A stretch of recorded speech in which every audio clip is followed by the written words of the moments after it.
Throughout the Far East, there are legends of martial artists who can explode the body's organs with a single touch, and weapons far more lethal than anything produced in the West.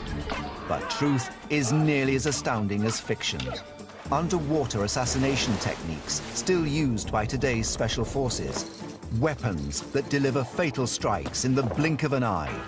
Triple-bladed weaponry that maimed thousands. Prototype poison machines. Evidence of fighters who can even cause delayed death. Ancient Discoveries uncovers the secrets of thousands of years of weapons development to reveal the technologies behind antiquity's most lethal killing machines. This is the untold story of the death weapons of the East.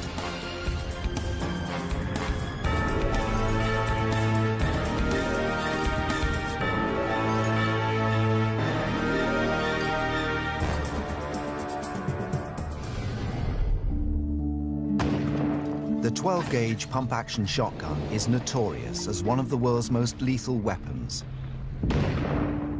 Its lead pellets disperse from its cartridge at an initial velocity of 365 meters per second. But researchers are uncovering evidence from the ancient world that in an age before gunpowder, even the most simple weapons became lethal in the right hands. A weapon is simply a tool that a human being uses to kill. Students of Wudang Kung Fu in central China still practice the techniques of the 3,000-year-old Chinese waxwood gun, also known as a staff. Its history is shrouded in tales of lightning-fast attacks. The gun's techniques are said to have been perfected by a group of ancient Chinese Buddhist monks who combined meditation with the art of warfare. They became known as the Shaolin, after their monastery in the central Chinese province of Henan. In the early 7th century, they became involved in a power struggle over land with the warlord Wang Shichong. The emperor's infantry were renowned swordsmen. It's recorded that when the two sides clashed in the Battle of Hulao in 621 AD, the monks used their most famous weapon to defeat the emperor's army, the Shaolin staff. But are the ancient accounts accurate? Can what appears to be a simple wooden stick really be a devastating weapon? Ancient Discoveries has set up a test against the modern shotgun. How quickly can each weapon smash 5 targets? The gun I'm using today is a 12-gauge Mossberg shotgun that's designed to use solid slugs. This weapon is typically used by police forces, mainly in America, for riot control. I could train someone to use this to a competent standard within an hour. Peter will be going up against Nathan, 3 times world kickboxing champion and Shaolin martial artist. This is the ancient Shaolin staff. It's been used over 3,000 years ago. This takes time to perfect. The skill, the accuracy, the power, technique. The shotgun's ammunition is ejected from the barrel by an enormous pressure. The pellets start as one mass, then rapidly disperse out. But how quickly will Peter be able to fire 5 accurate rounds?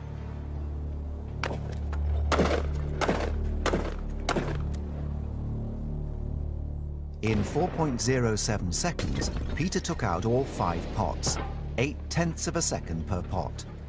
Now it's Nathan's turn.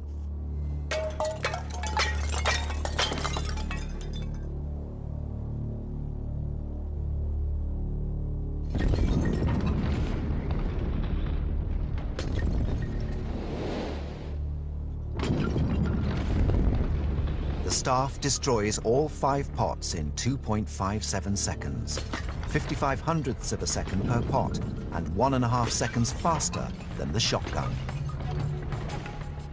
That's quite a quick shoot for me, but I'm very impressed with Nathan. My time was 4.07 seconds, and Nathan's was 2.57, which is a fair bit quicker than me. I feel the test proved that the ancient weapon can be used faster. The thing about my weapon is it's years of practice, years of dedication, timing, skill, and technique.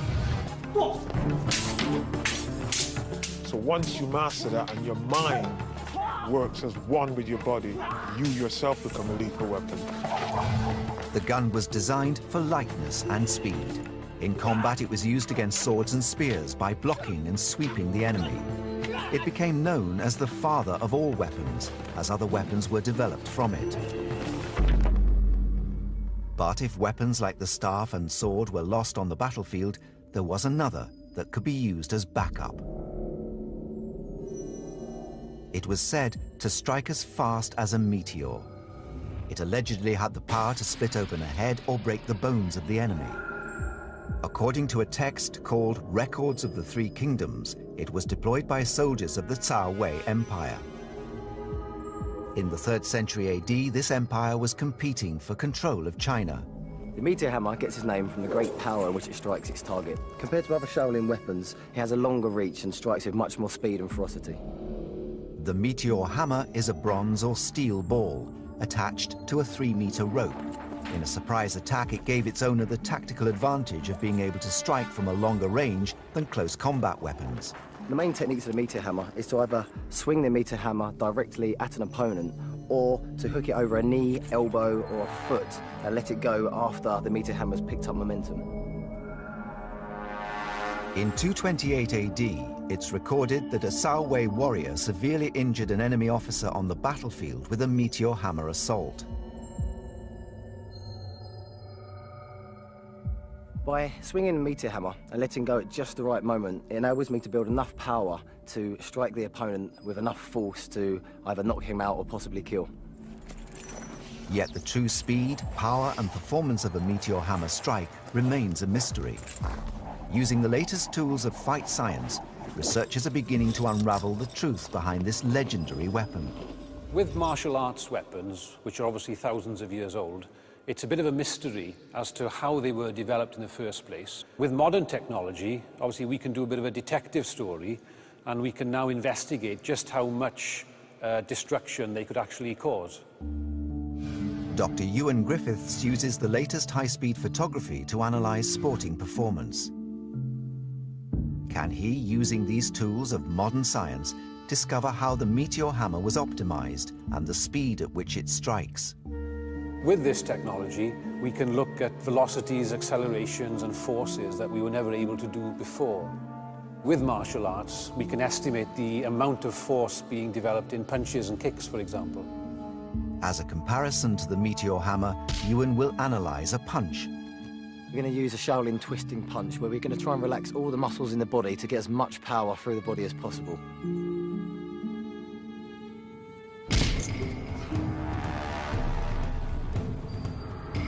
The slow motion allows Ewan to produce a scientific breakdown of Michael's Shaolin twisting punch. From the movement of the bag, I'm going to use inverse dynamics to work out the amount of force in the punch.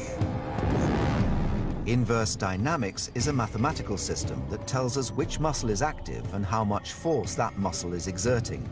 If this punch was aimed at your face, it would be coming towards you at 18 miles an hour. The amount of force in the punch worked out at 188 pounds. The punch strike only lasted for 0.07 of a second, so it would be over very quickly. But how will the meteor hammer perform in the slow motion analysis? In spite of its reputation, no one has ever explored the weapon in this detail. Now we're ready for the first test, and I'm going to swing the meteor hammer without using any real swinging momentum. The team is attaching a harder surface to the punch bag, as Ewan's calculations rely on seeing the speed at which the hammer retreats after its first impact.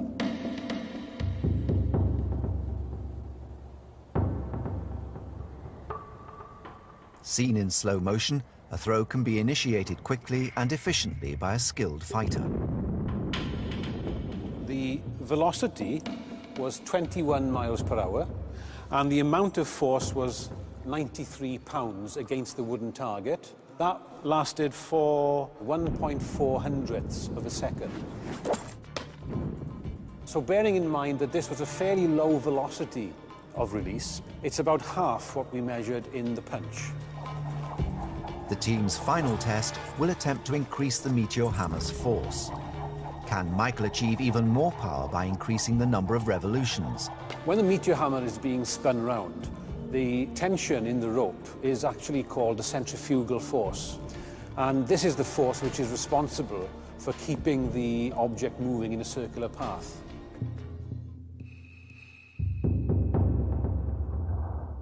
Seen in slow motion, Michael is able to achieve 4 rotations a second. More rotations build up greater stored energy in the rope. On its release, the energy is transferred to the metal hammer. This final test using the centrifugal force has shown that the velocity of the meteor hammer was increased to 31 miles an hour, and the amount of force in the impact was 178 pounds. Now, this is approximately double what we were measuring with a direct release. The test has shown that the meteor hammer is likely to fracture an unprotected skull. Yet while powerful, it exerts no more force than a Shaolin punch. Its advantage lies in that it's a punch thrown from 3 meters away and at twice the speed. But does that really make it an ideal weapon for killing on the battlefield? Using modern technology, scientists can even design the optimum meteor hammer. Michael's hammer weighs less than 300 grams. If you had a weight of 22 ounces and a length of 1.4 yards, this would take the weight of the strike up to about 1,200 pounds, which is then approaching half a ton of force. That means a 600-gram hammer would strike with the force of 6 punches, easily enough to kill. It's conceivable that ancient warriors did use hammers of this size to just that deadly effect. Nearly all martial arts weapons were first seen on the battlefield and designed for large-scale warfare. Ancient Discoveries investigates the legendary weapons said to have severed the limbs and heads of enemies.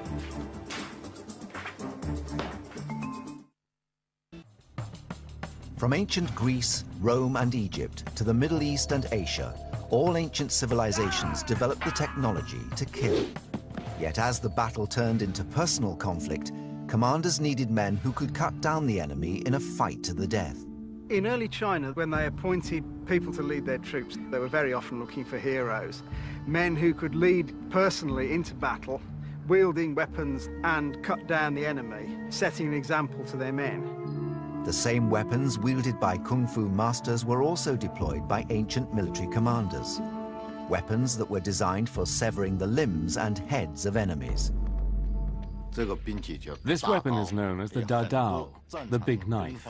It was the main arms in wars and battles. It was also the favorite of many ancient generals and warriors.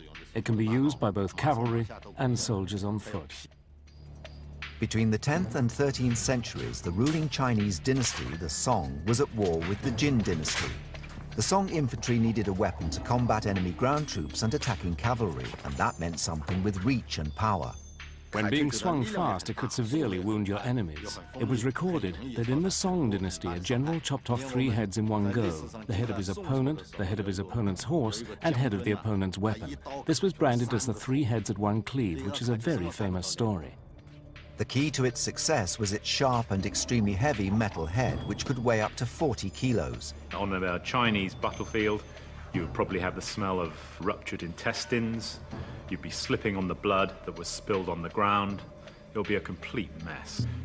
Leading Shaolin martial artist Ian Armstrong is investigating the areas of the body that ancient warriors would have targeted on the battlefield. This can quite easily sever a head with that sort of action. If I bring it across the abdomen, this will more or less instantly open up the abdominal wall, which will mean that all of the intestines fall out. If I use a downward cut, I'd come here through the collarbone, pull the weapon out this way. Tom Richardson, curator of the Oriental Gallery at the Royal Armouries in Leeds, has been studying the development of one of the earliest death weapons in the history of warfare. A weapon that, according to ancient Chinese legends from the 4th century, was favoured by General Lu Bu of the Three Kingdoms period for its enormous killing potential.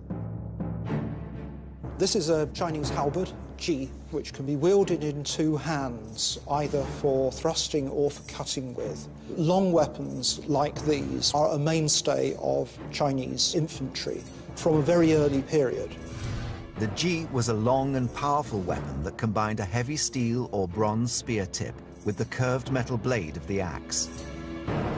Its development dates back to the Shang dynasty that ruled China over 3 millennia ago. That's the key thing with these weapons. They can be used as spears, but they can also be used as cutting weapons wielded in two hands. You can imagine from the size of the weapon just how powerfully this can be wielded. What made the ji a groundbreaking invention was that it was a multi-assault weapon.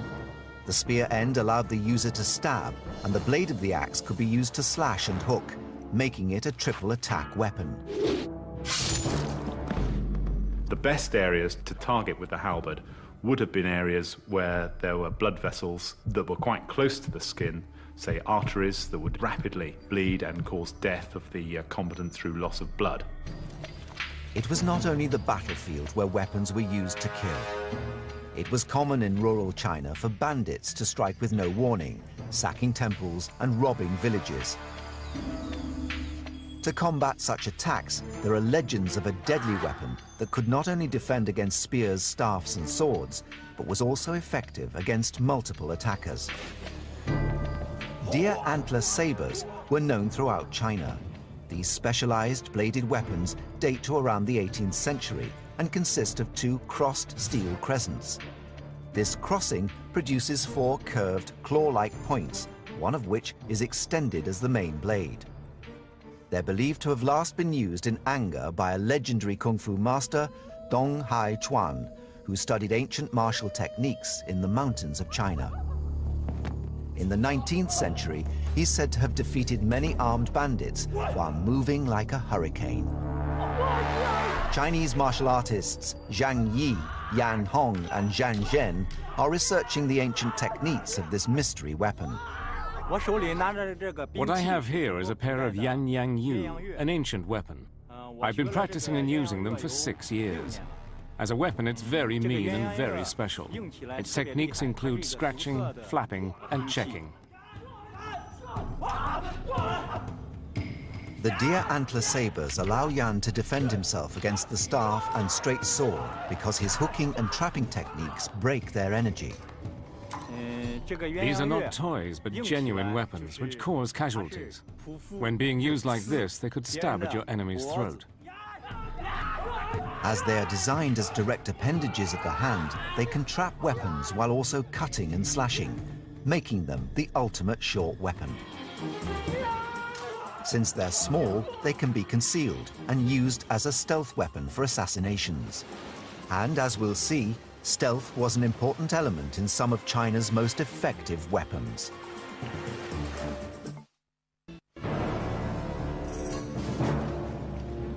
US Navy SEALs are famed for their ability to infiltrate and attack from under the water. But is it possible that ancient covert operatives used the same techniques thousands of years ago? There are legends of a secret weapon known as the MAC. It's really like a long needle, and in that respect it parallels the Italian stiletto. If you watch a lot of American gangster films, they use ice picks. It's exactly the same thing. The MAC is a mysterious weapon that is not listed in traditional ancient Chinese military manuals. According to legend, it was developed in the sacred mountains of Ma in central China during the Song dynasty between the 10th and 13th centuries. These are the MAC. They work on a simple level. They can spin on a 360-degree axis. It allows me to move them. So here I gain a lot more force behind my punches and obviously for stabbing and slashing motions. Water was common guerrilla terrain for Song soldiers and their enemies. All major ancient Chinese towns were built around rivers, lakes and paddy fields. It's said that soldiers and assassins operating in these areas used the MAC to dispatch the sentries that patrolled buildings and ships at the water's edge. As a stealth weapon, it's easily concealed. It's kind of like the modern commando knife that you see Navy SEALs and Royal Marines use nowadays. It doesn't have the same edge, but it is utilised very easily in exactly the same way. Researchers today are looking into how the needles were actually used by covert forces in sentry removal. The killer would target a sentry standing near or in the water, where the 25-centimetre long steel needles with a flat rhombus point are said to hold an advantage. Its design enables the user to maneuver stealthily underwater, retaining the hand dexterity and movement that a longer weapon would not allow. The ancient assassin would have used the sharp points of the needles to stab and slash unprotected arteries. The subclavian and the femoral arteries are very much in exposed areas. As such, would be easy to target. If they targeted these areas and they'd driven one of these MAC needles into the artery, it'd be very difficult for the artery to close. If you managed to get them in between the ribs, the lungs would deflate so that the combatant can't breathe. To complete their analysis of the MAC, the team will compare it with a longer weapon in a water combat situation. On land, a small weapon like the MAC would be no match for longer weapons with their extended range and heavier weight. The team wants to know whether the same applies in water.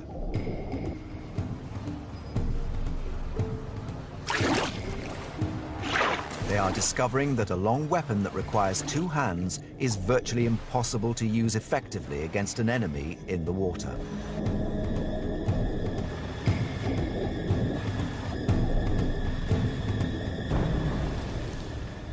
The attempts of the practitioner to try and penetrate the water with the weapon was very, very difficult because of all the resistance.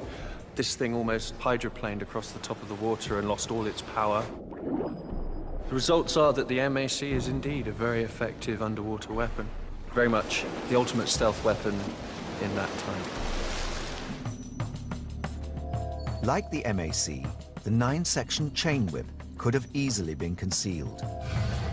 Though its reach and unique abilities would have made it a land weapon, one that was deceptively vicious. The 9-section chain whip is a weapon that was used to inflict both slashing and piercing injuries. Consisting of 9 linked metal segments, the whip has a handle at one end and a metal dart at the other. The best place to target would have been an unarmored area, such as the face, or the eyes, or the side of the head. It's thought that the 9-section chain whip was first deployed on the battlefield as a tertiary weapon during the Jin dynasty of the 5th century AD. Over time, the weapon was adopted by assassins because it was easy to conceal and allowed the user to strike from a longer range. When carrying it, you could coil it around your waist like a belt, or as people did in ancient times, in a pouch on your back. So if you were under attack from your opponents, you could use it as a secret weapon. Using the latest electronic body protector equipment, the team has set Master Song, a leading practitioner, a challenge. How many blows can he inflict in a 15-second attack? This body protection kit has very similar Bluetooth technology to your average mobile phone, laptop computer. The team attaches equipment that uses air channel sensor phone to send data back to a computer.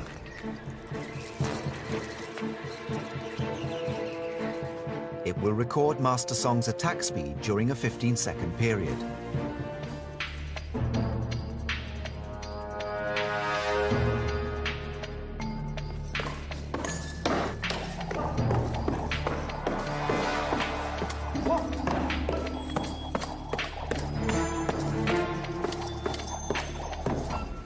In 15 seconds, Master Song scored 2.2 hits per second.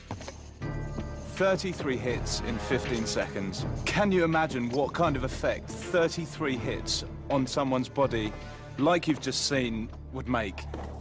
If you hit the side of the neck, then obviously you can take out some of the carotid vessels and jugular veins and cause bleeding. If you hit the side of the head, you can possibly cause hemorrhagings inside the brain as a result of piercing that area of the brain. The tests have shown that the hidden weapons developed for assassination attacks would have inflicted lethal wounds when in the right hands. But sometimes assassins required a weapon that had to remain hidden. Ancient Chinese engineers set their minds to designing such a device.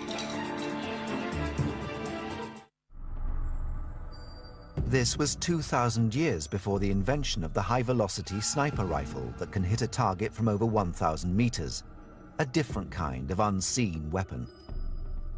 All sorts of devices were invented to enable covert operations to get close to powerful individuals, to kill them, basically.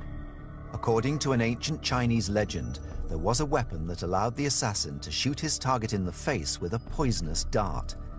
The device was triggered when the assassin bowed. The reason for the face being targeted is that it's not covered by anything and isn't armored. Chinese assassins were expert in using poisons derived from animals found in the western mountains of China. Everything from snake, spiders, and centipede poison was used to kill, and kill fast. If you have a poisonous needle going into the skin of the face is very well supplied by blood vessels, and any poison will be rapidly disseminated throughout the body and would probably reach the brain very quickly. The back crossbow is believed to have been invented around the 11th century by Xu Liang Chen, but how the device delivered the poison has remained a mystery for over 1,000 years. Now, the idea of these pieces is that they could be secreted about the person of the assassin, so he could get reasonably close to his target without being discovered. It probably would have been something of a suicide mission, because this was the only armament he'd probably be able to get through, and once he'd fired these things off, he would have probably been cut down pretty quickly by any kind of guards or retainers. Poring over forgotten Chinese manuscripts, leading model maker Richard Windley is deciphering the back crossbow's mechanical components. Now, this was strapped to the back of the assassin, and when he got close enough to his target, he would bow, and as he was bowing, this would line up with his target. He pulls a little hidden cord, which releases the trigger, and one single bolt is fired. The internal mechanical components of the device allowed the single missile to be latched into the trigger mechanism and then set by using the pressure of the mechanical spring. This is the bolt which we're hoping to fire from this device. There's a little groove on the collar which locks into the trigger mechanism, so when the trigger's released, it just simply unlatches that, and that's projected through the front of the device. Although it's believed that this weapon was manufactured, mystery surrounds its effectiveness. For the first time in hundreds of years, the ancient design will be tested. Leading Shaolin Kung Fu fighter Ian Armstrong will investigate its potential as an efficient poison delivery system. The issue, I think, with this is accuracy, that if I bow and lift my head so that I can look at the target that I'm shooting at, I'll shoot myself in the back of the head, so I have to drop the head, which means I'm shooting blind. The back crossbow would have been fitted under the assassin's clothes, and the string attached to the trigger mechanism fed through his sleeve. The machine's design meant that the assassin needed assistance in setting the mechanism before going on his mission. Okay. Yep. With the mechanism set, Ian will attempt to hit a target from 10 paces away. Okay, now if you'd like to bend down now.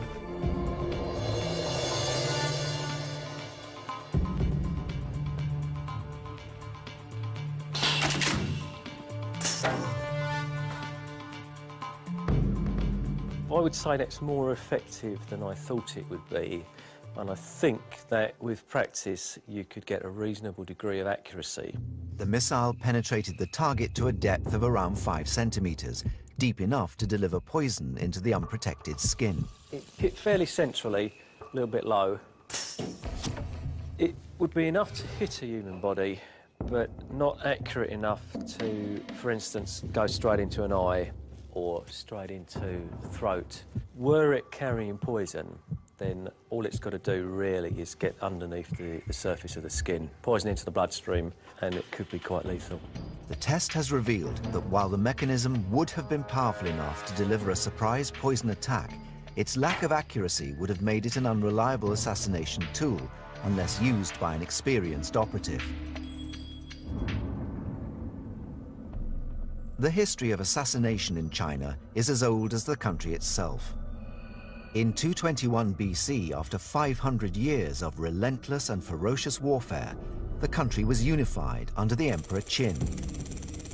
In 700 BC, there were about 1,000 independent states. By 220, there was just one left, and that was Qin, which incidentally is where we get the name China from. It's recorded that the first emperor was at high risk of assassination by his enemies, and that he banned all weapons from the royal palace. But his paranoia left him vulnerable. The result was that when someone did get close to him with a dagger, no one was able to do anything about it.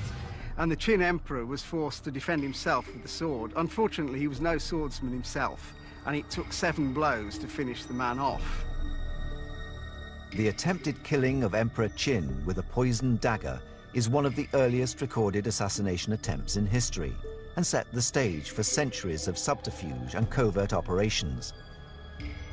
The master armourers would have come up with these ideas. There'd be prototypes built, so over a period of perhaps a few months or a few years or even several generations, these things would be honed whereby they would work absolutely perfectly.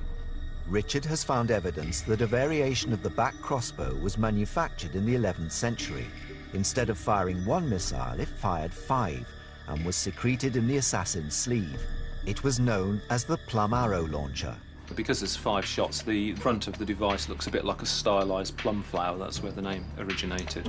The idea of having a multiple shot weapon was that you wouldn't have to be quite as accurate, so it was a sort of spread gun or scattergun effect. The power to launch the 5 arrows came from a spring-loaded piston mechanism. This device composes 2 main components. The front part contains the guides for the little darts and the trigger mechanism, which is that little thing there. And the main body contains this large helical spring and a piston. Grooves on the missiles lock into the trigger plate, so when the trigger plate is released, the pressure of the spring fires them towards their target. Richard will load the plum arrow sleeve, ready for testing. Each of these has to locate fairly accurately inside the recesses in the pistons. And this is the tricky bit where I've got to exert the actual pressure of the main spring. I've got a pretty substantial spring here, so it's taking quite a bit of force. I would think there's probably 30 or 40 pounds force on that spring. There, that's clicked into place. To test the dispersion from a range of 15 meters, Richard has modified the missiles with paintballs.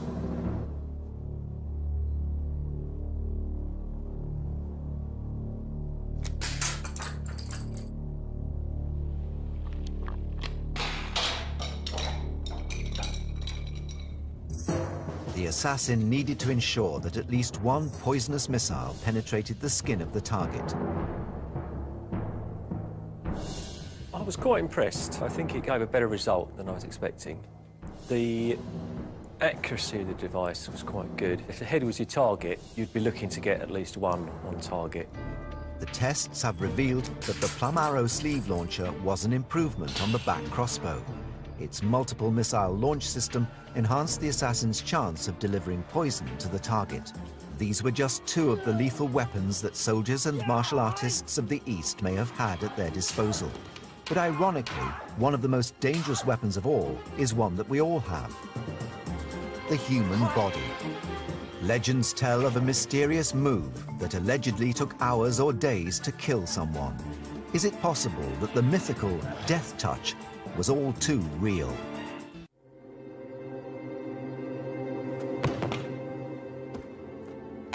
The ancient martial arts are surrounded by myths and legends, but one stands head and shoulders above all others: the so-called death touch. Dim mak is the ancient Chinese art of inflicting either instant or delayed death by a touch. Known throughout the world as dim mak, the death touch is an ancient technique that is said to cause knockout, death, and even delayed death using only the hand. To perform a death touch with dim mak, you don't need a lot of force. It's said that a 9-year-old child has enough strength to perform the techniques. Many believe that dim mak was devised in the 12th century by Zhang Sanfeng, the martial artist who is credited with developing the original Tai Chi form that is still practiced all over the world. Tai Chi is a set of smooth, flowing exercises used to improve balance, flexibility, and muscle strength. According to the legend, this knowledge spread rapidly and influenced the development of many Chinese martial arts. What we practice here in Mountain Wudang is a new system of martial arts started by Zhang Sanfen, founder of Tai Chi. He studied all the other styles of martial arts and integrated them with the Taoist theories of keeping healthy, as well as theories of the body's circulation. This school is located in the mountains of Wudangshan in southern China. Since the 13th century, Taoist temples located high in this 72-peak mountain range have been home to the Grand Masters of Wudang Kung Fu.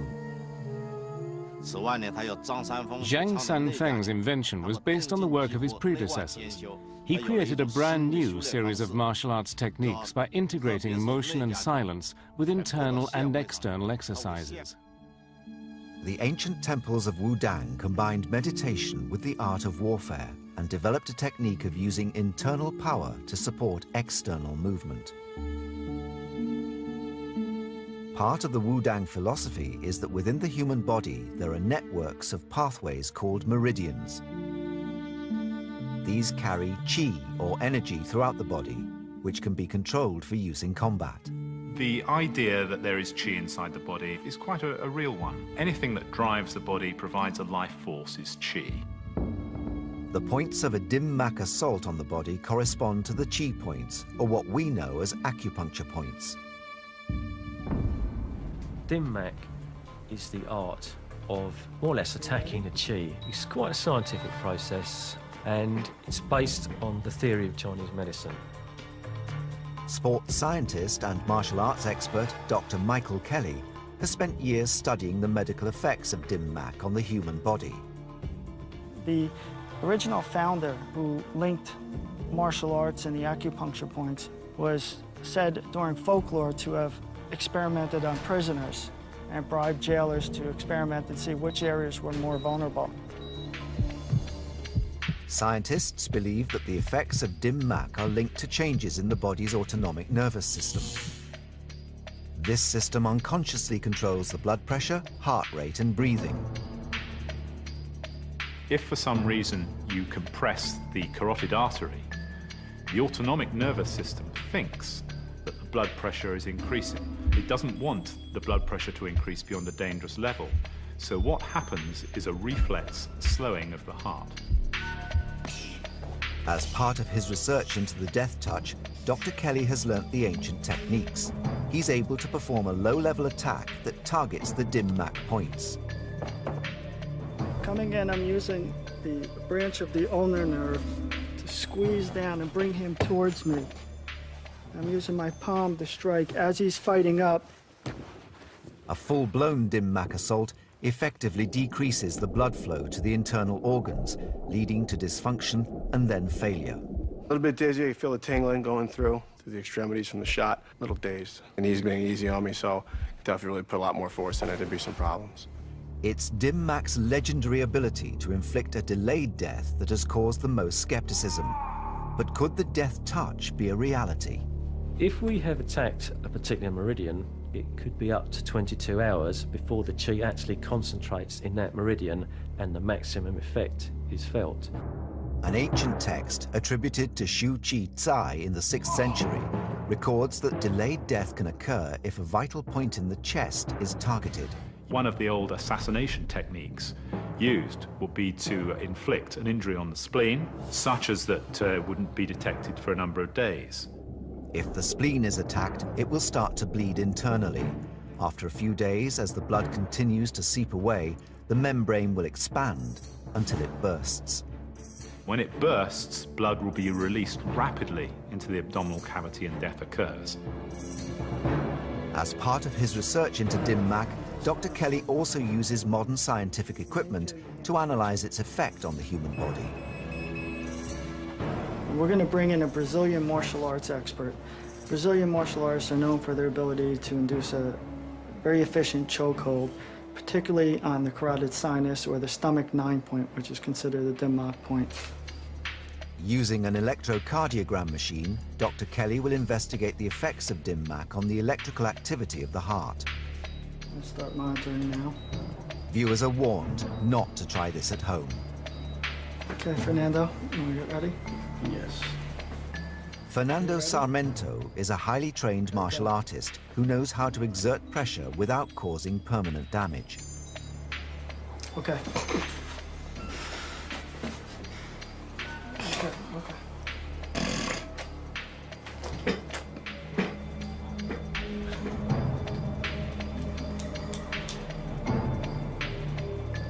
Good morning. Well, I'm out of it. His heart rate dropped from 110 to 62. What we just saw was significant because the EKG monitor showed a 20-point drop in his heart rate, and the actual loss of consciousness took place in about 4 seconds. Had that gone on further, death would have ensued. It's only now, using modern science, that researchers such as Dr. Kelly are beginning to unravel the truth behind the legends of the death touch. Yet dim mak is not the only technique that uses the idea of controlling the body's qi. Iron shirt qigong is an ancient practice that is said to strengthen the body's internal energy or qi to protect against injury. Chinese Qigong is a very profound and precious practice inherited from ancient China. As you nurture and cultivate qi inside your body and strengthen your muscle and bones externally, you can break stone or bricks.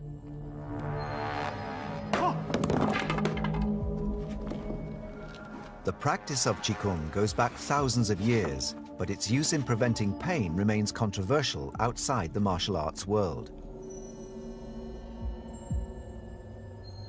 The qi energy in the body, we concentrate this energy at a point and it can take punishment over and above what it would normally be able to take. But could Qigong be more psychological than physical? It is possible to condition martial artists so that they do feel the pain, but they don't worry about it. You bombard the body with so much stimulus, the person who the pain is being inflicted upon comes to accept it as being normal. Why do we hear in Chinese martial arts all the time about how powerful softness is? Don't I want to be as hard as rock? If I can make my body elastic, pliable, like the rubber, then when the body is hit, it will simply deform and bounce out again. But it's not only soft and elastic parts of the body that are said to withstand pain. Qigong practitioners claim to be able to withstand blows to the head.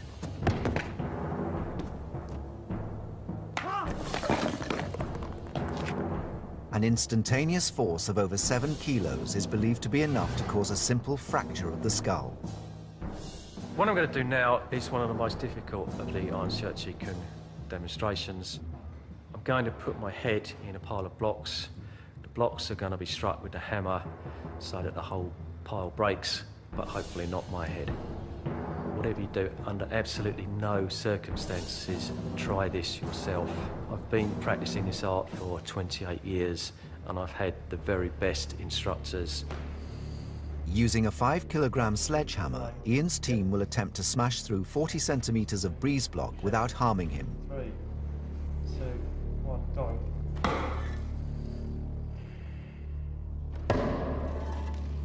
In terms of Qigong practice, obviously what I'm doing is concentrating all my Qi in my head and using the Qi energy to resist injury. From the myths of dim mak to the mystery of Qigong, the history of the martial arts is littered with legendary killing techniques that still shock and intrigue. Some ancient death weapons and techniques laid the foundations for the military tactics used today. Others were so bizarre that they remain firmly rooted in the ancient world. The mysteries of the macabre death weapons are just beginning to be unraveled. So what new discoveries remain out there? Discoveries that will rewrite the history books on the death weapons of the East.